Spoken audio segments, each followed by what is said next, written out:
नमस्कार मित्रांनो, किसान help channel मध्ये आपले स्वागत आहे। माझ्या चॅनलला सबस्क्राइब करा, लाईक करा, शेअर करा। चला तर व्हिडिओला सुरुवात करू। लोकप्रिय ठरलेली मुख्यमंत्री माझी लाडकी बहीण योजना। या योजनेला राज्यभरातून मोठ्या प्रमाणात महिलांचा प्रतिसाद मिळताना दिसत आहे। सरकारने अवघ्या काही महिन्यांमध्ये लाडकी बहीण योजना यशस्वी केलेली आहे आणि या योजनेच्या माध्यमातून महिलांच्या खात्यात 5 हप्त्याची पैसे 75,000 रुपये पण जमा केले आहेत। या योजनेचा लाभ घेऊन महिला आपल्या परिवाराचा सांभाळ करू शकतील आणि त्यांना आर्थिक अडचणीचा सामना करावा लागू नये या उद्देशाने सरकारने ती योजना लागू आहे। परंतु महिला आता या योजनेच्या 6व्या हप्त्याच्या प्रतीक्षेमध्ये आहे। अशातच महिलांसाठी आता आनंदाची बातमी समोर येत आहे। सरकारकडून पुढील 48 तासांमध्ये या योजनेची 6व्या हप्त्याचे पैसे जमा होणार अशी माहिती समोर येत आहे। तर आज आपण या संदर्भात संपूर्ण माहिती पाहणार आहोत।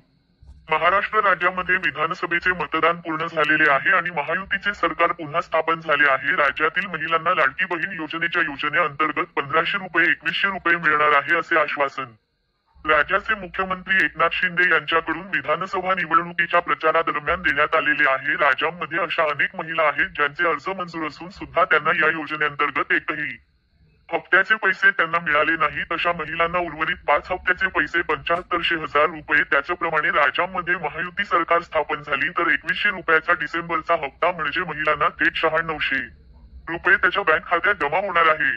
रुपये हप्ता देऊ आणि ही रक्कम महिलांच्या खात्यात नोव्हेंबरमध्येच जमा करू असे एकनाथ शिंदे यांनी घोषणा केली आहे। 48 तासात महिलांच्या खात्यात लाडकी बहीण योजनेच्या 6व्या हप्त्याचे पैसे 2100 रुपये सरकार जमा करणार आहे। व्हिडिओ आवडल्यास नक्की शेअर करा। धन्यवाद। भेटू पुढल्या व्हिडिओमध्ये।